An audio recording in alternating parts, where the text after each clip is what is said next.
Shalom, shalom, bien-aimés dans le Seigneur Jésus-Christ. Tu peux se nombote pona mokona biso alelo, Zambe na biso apambola bino, Zambe na biso atata mikumisama parce que avant Zambe malamu. Alors, tu peux si Zambe pona mokona lelo avant to bande fungo le Seigneur biso temps et de tout.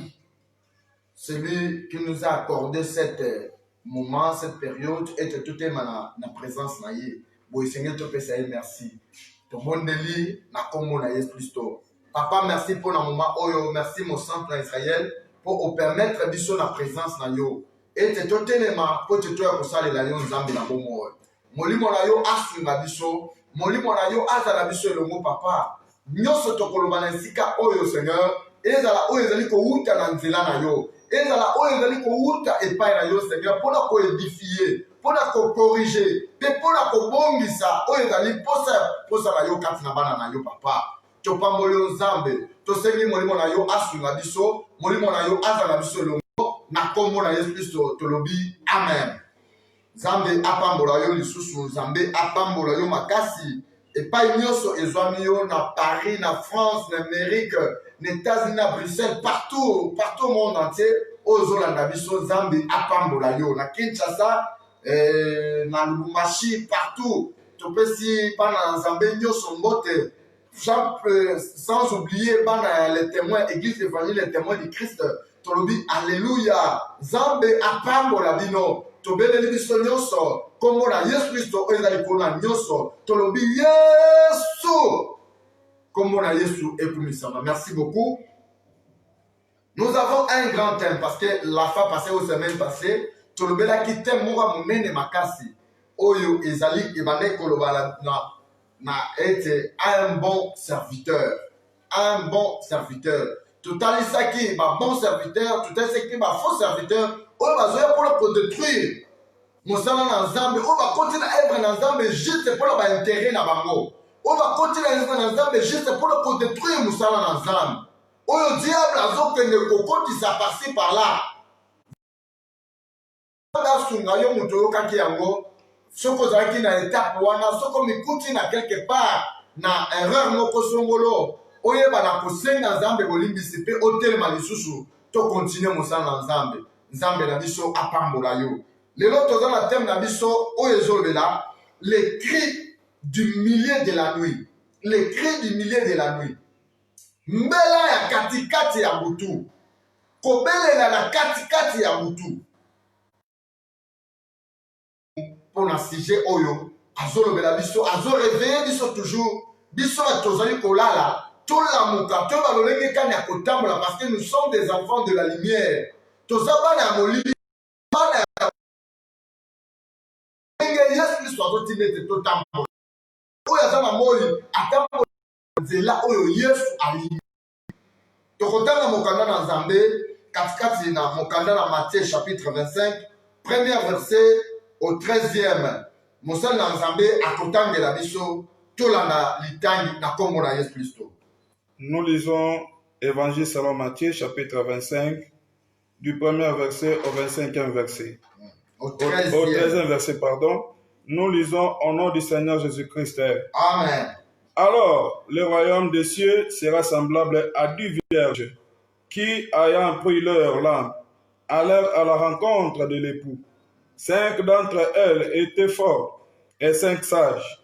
Les folles, en prenant leur lampe, ne prirent point d'huile avec eux, mais les sages prirent avec leur lampe d'huile dans sa vase. Comme l'époux tardait, toutes s'ensoupirent et s'endormirent. Au milieu de la nuit, on crie, voici l'époux, allez à sa rencontre. Alors toutes ces vierges se réveillèrent et préparèrent leurs lampes. Les folles dirent aux sages, donnez-nous de votre huile, car nos lampes s'éteignent. 9. Les sages répondirent, non, il n'y aura pas assez pour nous et pour vous. Allez plutôt chez ceux qui est en vente et achetez un pour vous. Pendant qu'elle allait acheter, l'époux arrivant, celle qui était prête entrèrent avec lui dans la salle des noces. Alléluia. Et la porte fut fermée. Plus tard, les autres vierges virent à dire, Seigneur, Seigneur, ouvre-nous. 12. Mais il répondit, je vous dis en vérité, je vous connais pas. 13. Veillez donc puisque vous ne savez ni le jour ni l'heure, parole du Seigneur. Amen. Liloba na Nzambe ezali clair. Ezolobela biso lisese oyo Yesu azali koloba. Alobi bokonzi na Nzambe eza lokola miseka zomi. Oyo bazali koya kozela mobali na bango. Miseka zomi, miseka baza banani. Bible ezali koyesa biso que l'église ezali mwasi na Yesu. C'est-à-dire, na kati na lisese oyo, Yesu azolobela église, azoko avertir église. Parce que koya na Yesu, ayebani na kango te, ayebani na moment te, l'arrivée de notre Seigneur Jésus-Christ, qui est l'époux. Mais yo kana kati na lisese oyo Yesu azali koloba nini? Yesu azali koloba boye. Alors emiseka oyo mitano na kati na bango, bango nyonso bazalaki miseka. Bango nyonso bazalaki esika moko. Mais 5 na kati na bango bazalaki ba oyo bazalaki na prudence, bazalaki na mayele. Yango Bible met 5 femmes, 5 vierges sages. Basi oyo bazalaki na mayele. Bamemaki baminda na bango, mais bamemi mpe oyo ezalaki ya réserve. Bamemi yango po ete pour bayebi balobi ete non, on ne sait jamais. Peut-être na katikati ya butu ekoki kosila. Mais Seigneur na biso tozalela baoyo na biso ya réserve po ete ntango ekosila toyebela kotia lisusu moyinda na biso epela. Mais yoka oyo ya bazoba bamemaki baminda na bango mais bamemi réserve te. Qu'est-ce que Dieu veut dire par là? Yesu azali koloba biso boye. Biso église ya lelo. Babete bavandaki bazeli bokonzi mobali azoya te babi mwana vale elamba lokuma tie pembeni mosusu kuna ke alobi te esengela ngala kende visite mutu songolo esengela ngala leka boye nazonga boye. Tout ce monde chacun azalaki déjà na makanisi parce que babete basi balembaki. Mais 5 sages oyo bazalaki prudent, babi malgré azoumela, malgré le garde, nous tokotika kolemba te toza wana, tozozela ti ntango tokomona ye. Alléluia. Nzambe la biso azwa lokumu. Bible ezoloba biso ete au milieu de la nuit, parce que na calendrier romain, na temps ya baromain, ezalaki eza minuit. Boutou est réparti dans 4 tranches. Première tranche est de 18h à 21h. Deuxième partie est de 21h à minuit. Et troisième partie de minuit à 3h. Et troisième partie de 3h à 5h matin. Mais Bible dit au milieu, c'est-à-dire au milieu, c'est-à-dire à partir de minuit. Mon bali est wana a commis. Quand mon bal a bimi, mon qui est la réception, tout est officier, appelez-lui. Alors, mon bal y est wana, bon de la rencontre naïe. Alléluia. C'est là où nous avons comme thème. Aujourd'hui, l'église d'aujourd'hui est la nuit. Bandimi ebele, bazalina kati. Yakoba la kozela. Bamisusu bazangi patience. Bamisusu bazangi patience. Bamisusu bazomona bakomi badégoûté. Babini na kati la makambo na Nzambe. Bakoti la makambo na bango.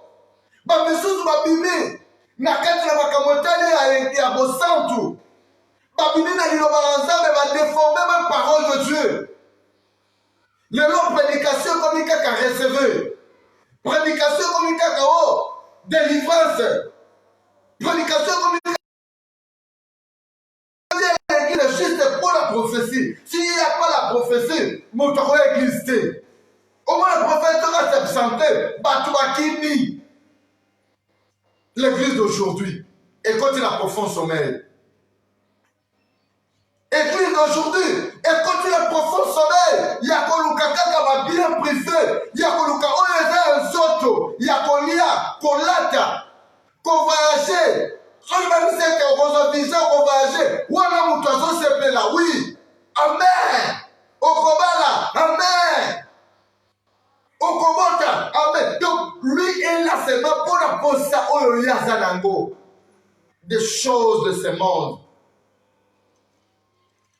Des choses de ce monde. Les femmes insensées. Basi Obazanga Mayele. Avant l'église, il est à l'église. Avant qu'on l'ensemble, mais le l'ensemble, il est juste. Avant le moins intérêt qu'à voyager, à colia, à Bible, à quoi sert de gagner tout ce monde, mais de perdre ton âme. Ndenge bana basi oyo bakomaki na kozanga kokota na lipati na mobali na bango banda kozela mpona nini base plonge na biloko ya mokili, base plonge na badésir, base plonge na makambo oyo nyonso epesa nzoto na bango.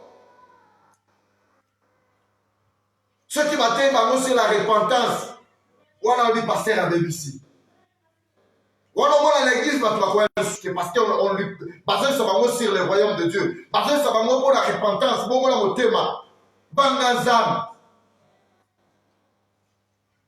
alingi bayebisa ye okozwa okobala, alingi bayebisa ye oyo okokende poto ndeko poto eza lola te, yebisanga mpona kokende lola poto eza lola te, eza na se na mokili.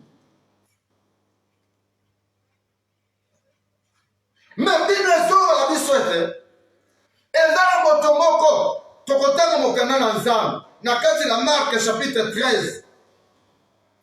Marc chapitre 13, 34 verset. Okoyoka ki à qui Jésus-Christ atikelaki fumola, atikelaki avertissement ete bana ko avertir biso à chaque moment pour arriver na ye.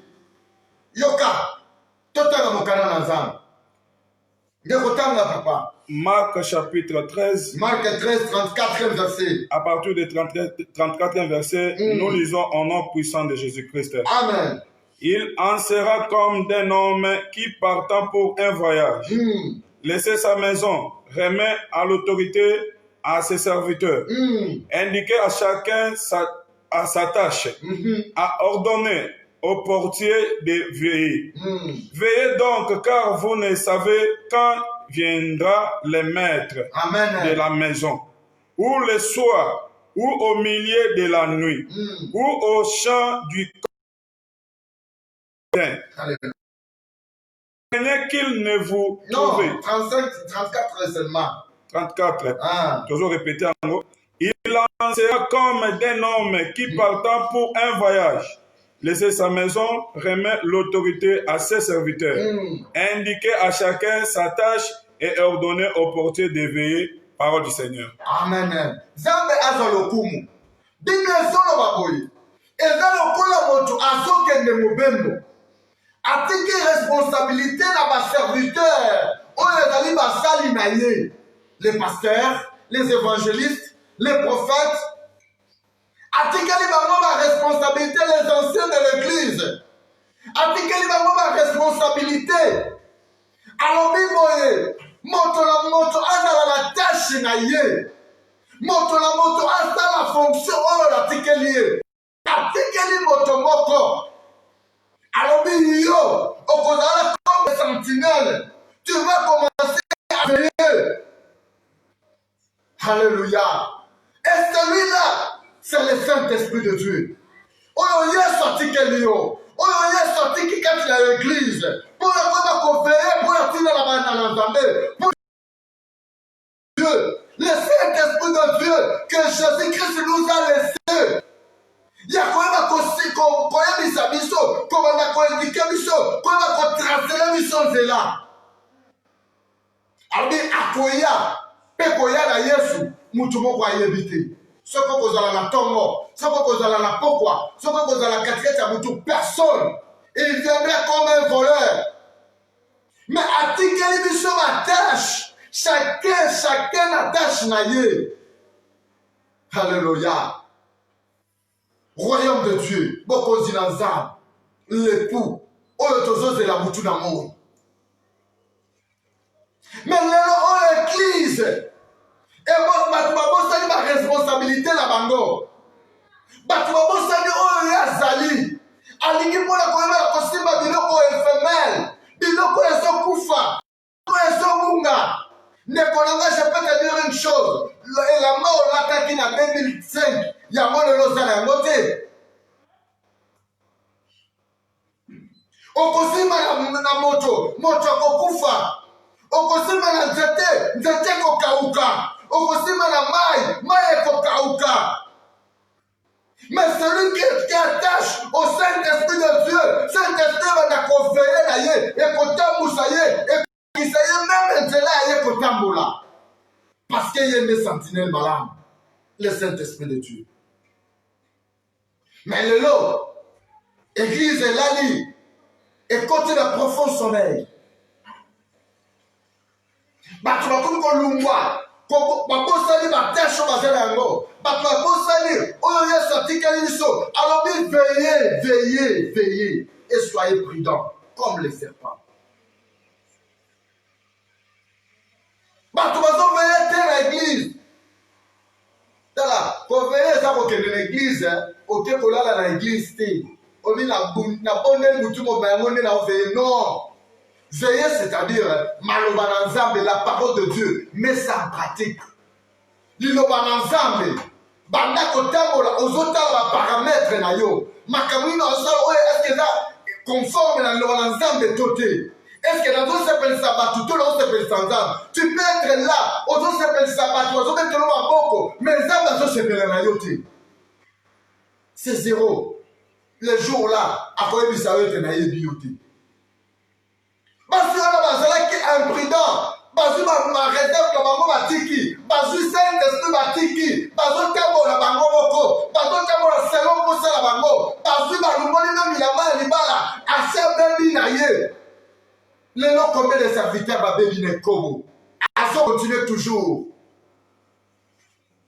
Lelo combien de gens babomi mabala, yazo continue toujours na kobala. Lelo combien de gens babwa kabana.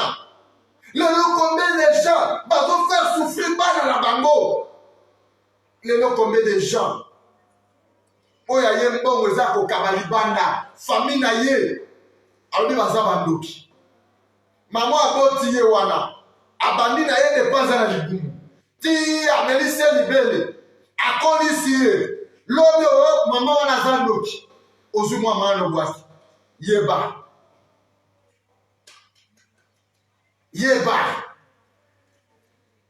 oza libanda ya liloba na nzambe. Omoni ya lobongo ekomi malamu ya koliela basi ya ndumba na koyeba wana connaissance ekomi baoyo bandaki na bango souffra na bango ozobwakisi bango otie bango pembeni. Pasteur, chef pasteur, mbongo ozala yango wana eza ya yoko ya koliela basi ya ndumba. Cher évangéliste, mosala na nzambe titre ozala yango wana eza po oyo matema peka te. Eza popesa gloire na nzambe. À chaque fois ozosala mosala na nzambe lungola bapete na yo, lungola oyo ozomimona ke yo ozali. Il y a un prophète ici, il y a un prophète ici. Non, c'est Dieu. Ce qu'il a m'a permettre yo te, ce qu'il a m'a révélé yango te, okotika na komona eloko côté. Fais tout ce que tu es en train de faire. Mais Dieu est là. Nazaki l'église moko na Kinshasa na somo.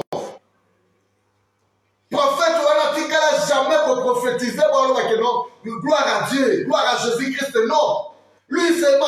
est-ce qu'il y a un prophète ici? Bah, tu vas me dire, wow, oui, bah, ce n'est pas mauvais. Mais si quelqu'un a la gloire, il y a un zambédé, il y a yo. Il faut que tu yo. Le jour là, à quoi il s'agit de la tika la koye bayote. Le Saint-Esprit, où est la sentinelle, où est le là? Les cris de la nuit. Et comme il a katika ya butu, ce matin il a marqué, on quitte la 36e verset. Au Coran, on va le mettre midi. L'heure du Seigneur. Yesu yemo kolwete na yebi te c'est le papa yemo konda yebi. Combien de konangai? Au sommet de ces voiles. Est-ce que vous n'avez pas la huile? Ezali sur la huile. Ma faute Ezali. Est-ce que vous t'aimez la selon le Saint-Esprit de Dieu? Est-ce que vous avez le Saint-Esprit de Bisayo? Tu peux comment ça la caca pour expérience? Non, le moins d'expérience. Bible lobby, c'est l'esprit qui vivifie. L'écriture tue. Ma combien bon maca. Na kata ma combien c'est de l'autre côté. Mais mon livre ensemble et qu'on révèle et qu'on t'a dit parce qu'il y a des ensemble à lobby. Ayebi ni des ailes à l'ola, ni volonté ensemble des apôtres à Tinayo. C'est le Saint-Esprit qui connaît mieux. C'est lui les frères sentinelles. D'accord. Retour. Tout le monde n'est pas ensemble. Tout le monde n'est pas foutre la mission quand il y a encore temps. Temunano ezali toluka mafuta totala baminda na biso enda na lisusu mwinda na yo yango mpe atu mwinda ezalaka mpo na yo moko te mwinda ezala mpona koeklere mokili parce que Bible elobi ete nous sommes lumière du monde oza lumière mpo na yo moko te mpo na intérêt na yo moko te.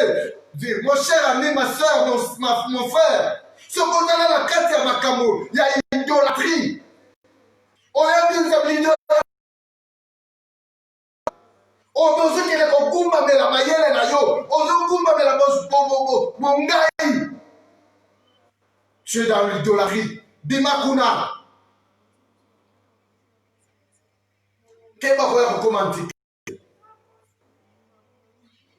on dit que dans la carte na Yesu basi au saint bazalaki pe la carte na bango batu nyonso bazovanda bazotala tala basali bala bango wana tala basali bala bango wana tala basali bala bango wana ndenge pe balakisa mpe pasteur oyo wana oleki la carte bato bonjour pasteur oleki boyo bonjour évangéliste oui baonde nyonso zozo wana tikala koyeba ke responsabilité oyo sorti ke liyo un jour akotuna yo yango.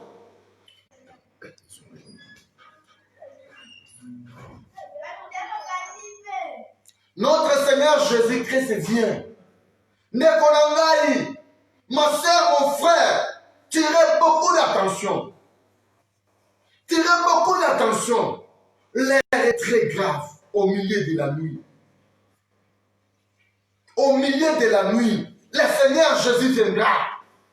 Et le Saint-Esprit de Dieu va dire, réveillez-vous, réveillez-vous. Tu seras où? Au Kozala Wak. Ma foute est Kozala Wak. Est-ce que moi, je suis Kozala Zopela? Dès que nous avons la carte de distraction, nous avons la profonde sommeil au Zola Lawana.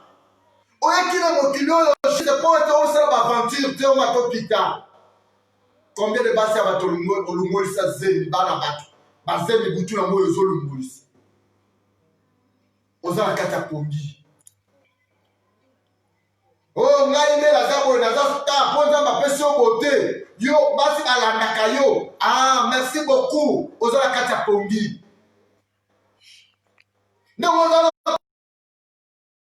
l'offrande pas à l'église au Tchakate.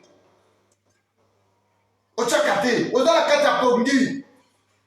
Oui, la lesa wapi. Est-ce que là, oui, la réserve? Attention ma sœur, attention mon frère. Makamuna Nzambe, eza michidi te Nzambe azaki nganga te. Et voilà, mon papa, là, j'ai donc mouchi. Aïe, ça un jour, avec ça, bah, fait t-shirt, autre que d'autres, n'a pas la poste à boule. Bah, il dit, non, le Dieu, c'est un Dieu d'ordre.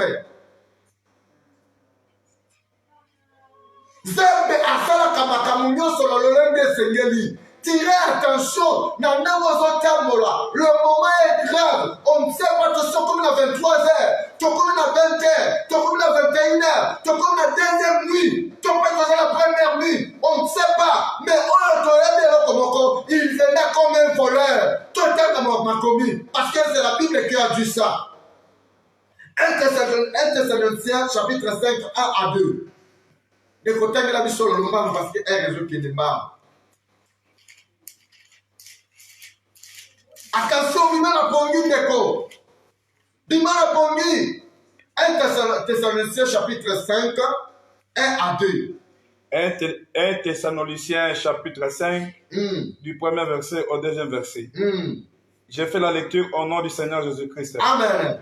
Pour ce qui est du temps du moment, vous n'avez pas besoin, frères, Alléluia, qu'on vous en écrive.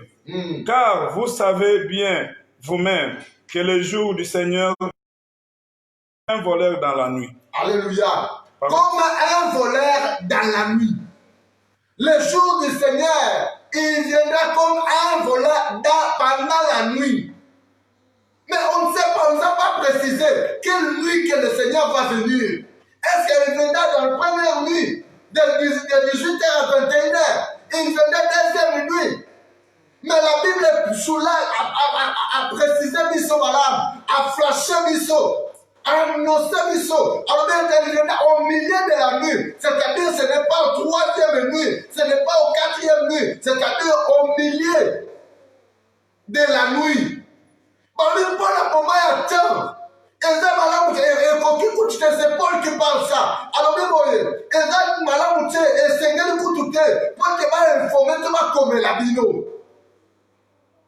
mais ça serait bien, notre Seigneur Jésus-Christ viendra comme un voleur.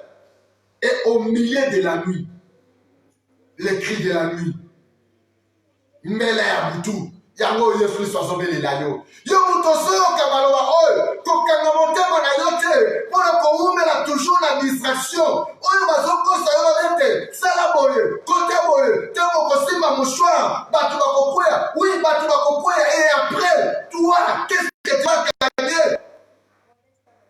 Est-ce que c'est pour la gloire de Dieu?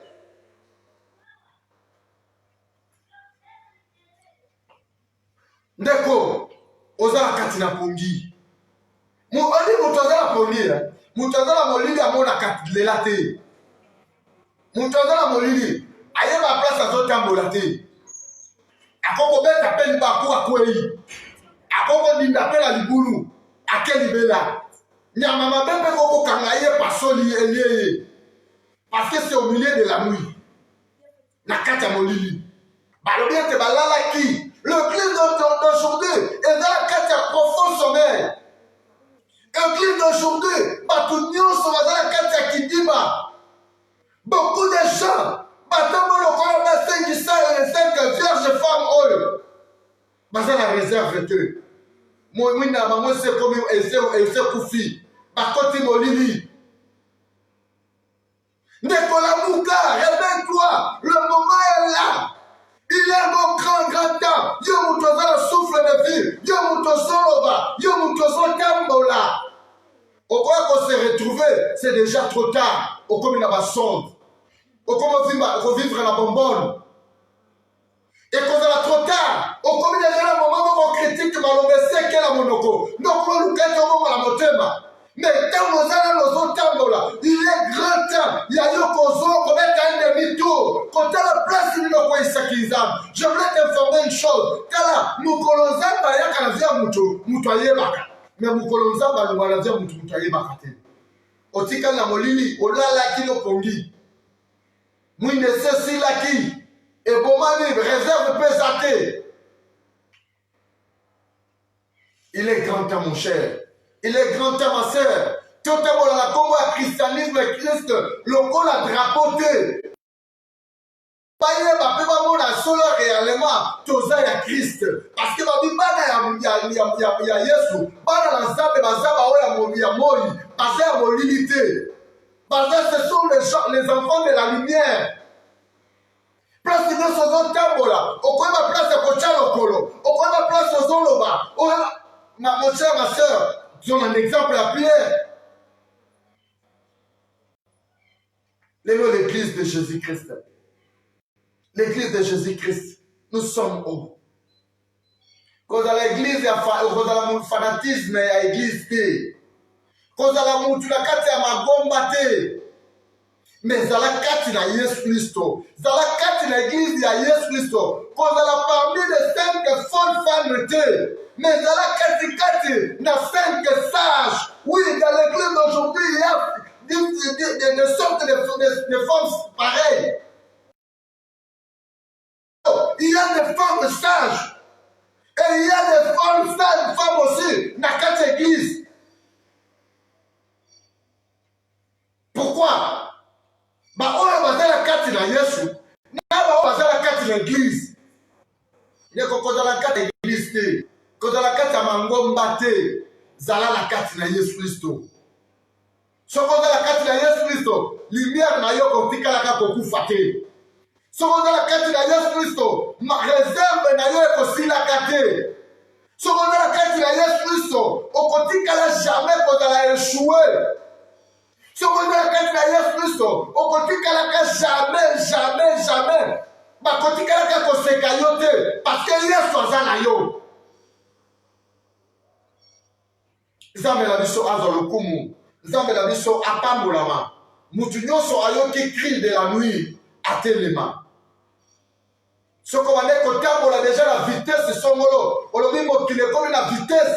Neti ndeko na mo aloba kalwite. Naza mwana ndekambambu. Oui, kima mbango. Na ibite ndekango. Oza aigle, oza nani, ozo kima la vitesse nini. Kima.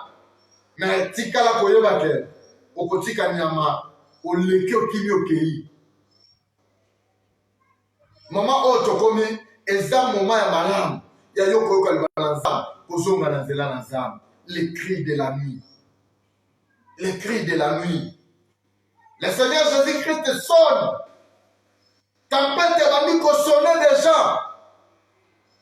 Yo ozo kamongongo na nzambe kende ko luka mafuta la yo ce que c'est si laki. Tena mwinda yo.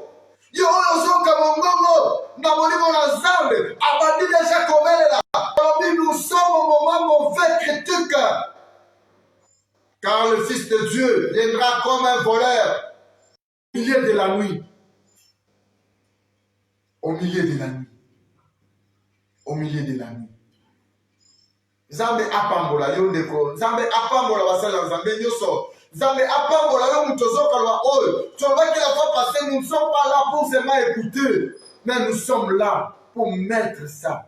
Nakati na misala.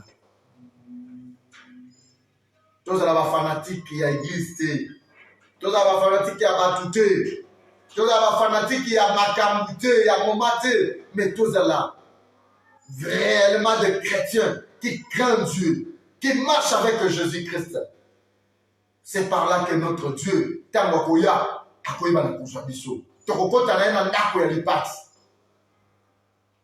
Nzambe apambola yo, Nzambe apambola basali na Nzambe nyoso. Nzambe asunga biso to continue na mosala oyo ndeko bondela pona tina na biso pe bondela pona tina na bandeko muso azoka ba oyo yeba ya ko partager yango ko mango ka pona yo moko te partager mutu nyonso ayoka yango yeba ko contribuer na vie spirituelle na ye abima na distraction abima na kati na pongi ala muka dibilo mete réveille-toi toi qui dors réveille-toi.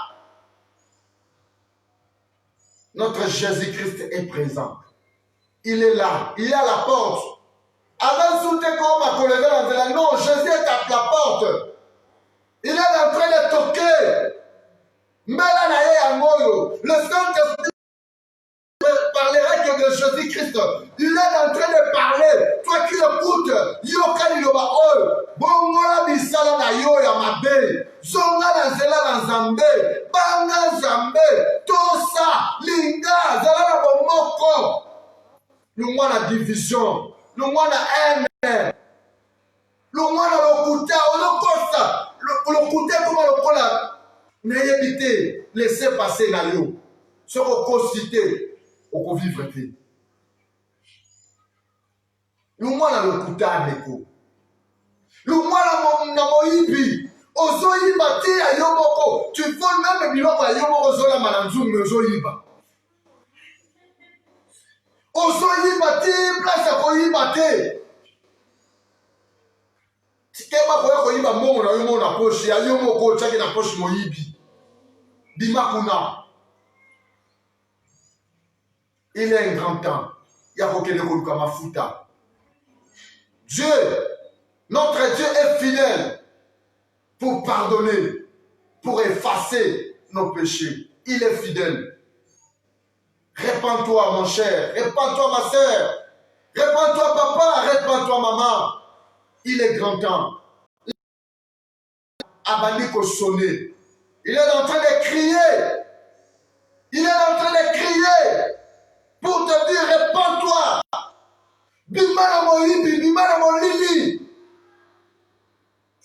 Maman est comme pembeni. Azobé à la porte. Il est là. Notre Seigneur Jésus-Christ est là. Il est en train de toquer. Akolobanim, natikala koyeba yote. Nzambe na biso azwa lokumu, ngonga la biso ekoti. Oyo apesa biso mateya toloba pona kombo na tina na ye. Topesi Nzambe merci. Topesi basala Nzambe merci. Mosala Nzambe François Kayembe tozalaki na ensemble Nzambe apambola ye.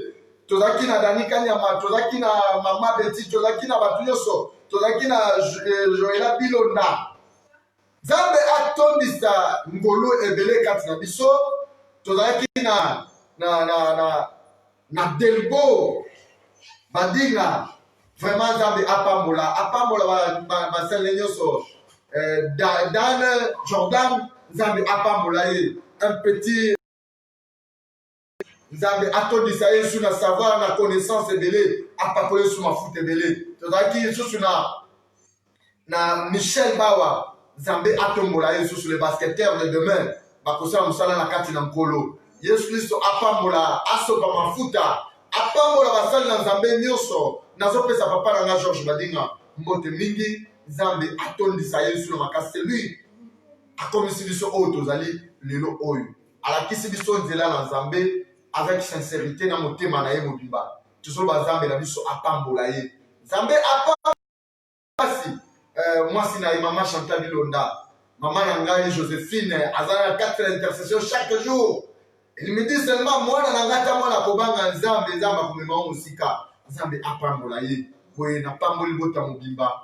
Nzambe amona ba sali na nyonso na mokili mobimba. Ba nyonso bazoka ba oyo Nzambe aiba na kopambola bango.